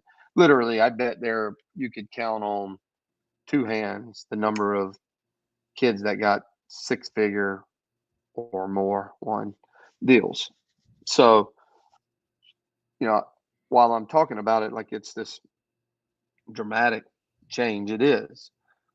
But it's a lot of $10,000, $5,000 a semester, $15,000 a semester, $3,000 a semester, $1,500 a semester. It's a lot of that. But when you're only getting a 40% scholarship or a 50% scholarship, it's massive. I mean, South Carolina had some inherent disadvantages already in that, and it's another conversation. But before that happened, they don't allow stacking of scholarship. There's some other things they don't allow here that other programs allow that made it challenging. But they do have the Alston money, which is roughly $6,000 that they can give, and they're one of only about 20 something programs that participated in that. And it's a credit to the administration for doing that, and that's helped them immensely.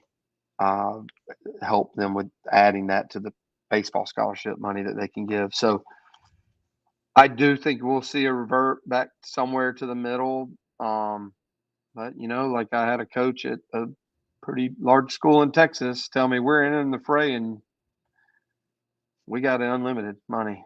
And based on what I've seen from them so far, it appears that to be the case. So as long as the oil wells are flowing, that may not change. So we'll see. But I know, you know what else? There's going to be people who put a lot more pressure on those coaches even now if they don't win.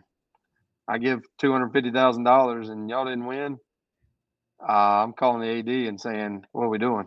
We got to find a new coach. So, and then when the player is making, more than the assistant coaches, you better make sure the makeup on that player is the right makeup, or you end up with. I think you'll see some of that where they go, okay, we got to go back to something that makes sense and is reasonable. Even if the NCAA doesn't make them do it, schools will find themselves heading back that path. Oh man, what I just heard is that I think we're getting closer to a right, might not be the right word, maybe a more fair situation for these college baseball players who have been valuable to programs and schools and yet have had to pay their own tuition in a lot of situations and get in student debt and the whole thing. So that makes me optimistic from what I'm hearing from you. The fact that salaries are going up and have been going up for baseball coaches, but now the pressure is increasing as well. To me, this might be turning into more of an SEC baseball coach, SEC football coach type situation where that dollar amount is up, but so the tenures are going down and the patience with the fan base are going down, and that might just be what it is. And 1999, Lee, and all this, 1999 is also the number that keeps coming up. The last time a number one seed going into the NCAA baseball tournament went on to win the College World Series. So from a parity standpoint, there is a lot. There's a massive track record there to say that we don't necessarily know what's going to happen. And again, I got to attribute a lot of that to just baseball, and it's just a little bit different. The way it's designed, you're right. I mean, again, there's just no other sport. Look, a quarterback has a tremendous impact on the success of his team. The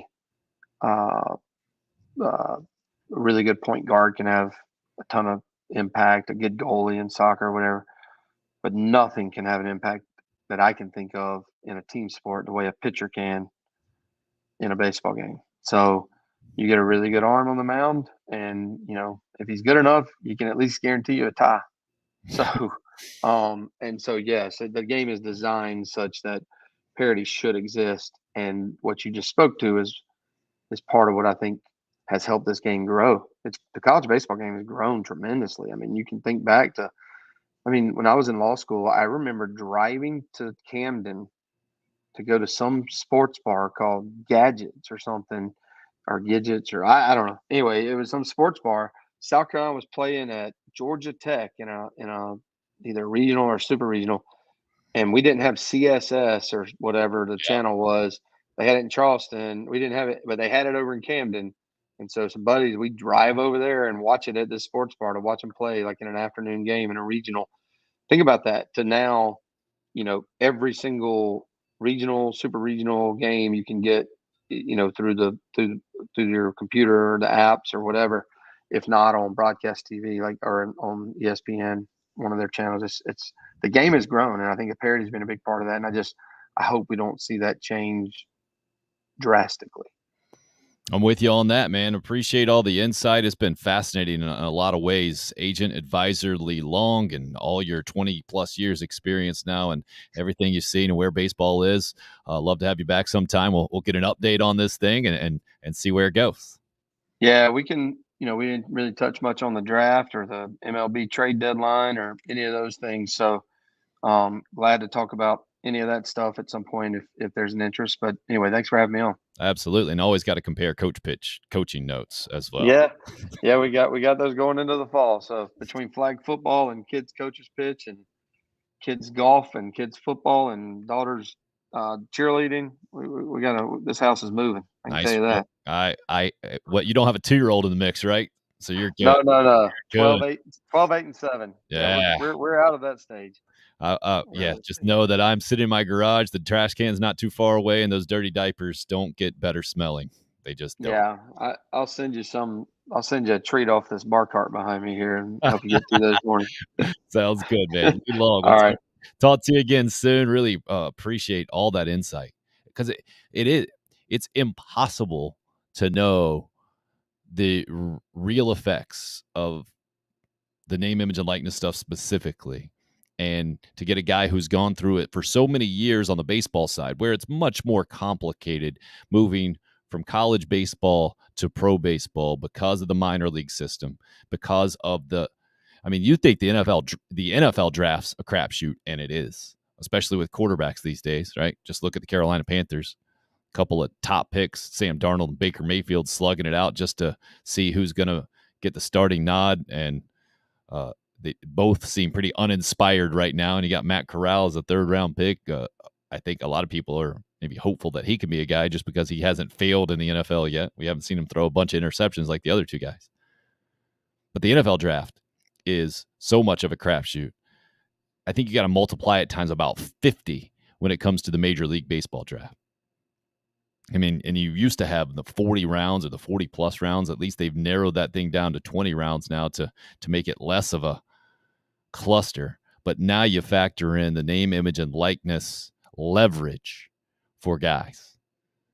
I think it's a good thing for players overall. It makes me feel better. It's a lot like hearing Kirby Smart at SEC Media Days say that he had the highest paid defensive back and defensive lineman, and at least we finally get to hear that stuff. And you can't tell me that hasn't been going on in some ways. We all know it has. But to hear that it's on the relative up and up now, and we're hearing about it or knowing about it that much more. And if fans want to have a direct impact and support their program and see some immediate impact on that, or see some immediate examples of that, know that money is going into a player's pocket and he's earning it, I kind of fear the other way, right? If he's not earning it, I don't want it to be uglier than it's been in years past. Pluses and minuses, man, but this show is called Unrestricted Free Agent. So I'm putting my faith in guys getting a more fair end of the bargain, and players who have always generated this money and generated more and more and more money and didn't get any of it. And then now coaches have to deal with some ramifications there. And they're getting paid big boy money, and they're big boys. And I get it. It's not what it once was. But to me, as long as it's more fair for the players involved, then I'm willing to see some other unintended consequences come with it. Hoping that or knowing at least that it's a little bit more fair for the players, that's a good thing by and large. But who knows how this thing's going to work out in the long run. We are just at the very beginning. That's what's made it fun to watch, and fun might not even be the right word, fascinating to see. And then to see how different programs are handling things. I think Gamecock fans can feel a lot better hearing Lee's opinion that this year's team will be much better than what we saw last year, not even finishing at 500 for South Carolina baseball, kind of unfathomable in a lot of ways. Very knowledgeable show today, Tim. Safe travels this weekend. Thanks for reminding me, Anthony. Need to remind you, no show tomorrow. Be back on Monday. Right back at it as Gamecock football practice will be underway, and we'll be underway this time tomorrow in 24 hours. If you're checking out the live stream right now, Friday, 9:40, I think, somewhere right in then is where they're kicking off practice number 1 officially. But no show on Friday for me, for Unrestricted Free Agent. Taking one last little summer weekend trip with the family, trying to get it in right before school starts and the whole thing, and then we're right at football. I know today was baseball heavy for sure. Appreciate you guys hanging out with us and your contributions. Roger, York, DC, Anthony, you're the latest ones that chimed in on the live stream. Certainly appreciate you guys. And if you're checking us out on the podcast version as well, feel free to hit me up on social media at Tim Hill UFA, where you can find me pretty much anywhere. Would love to get your comments, your name out there as well to include you in the conversation. That is the most satisfying part of doing this from where I sit. Glad you sat and listened with us today. That'll do it for the August 4th edition. Tim Hill, Unrestricted Free Agent.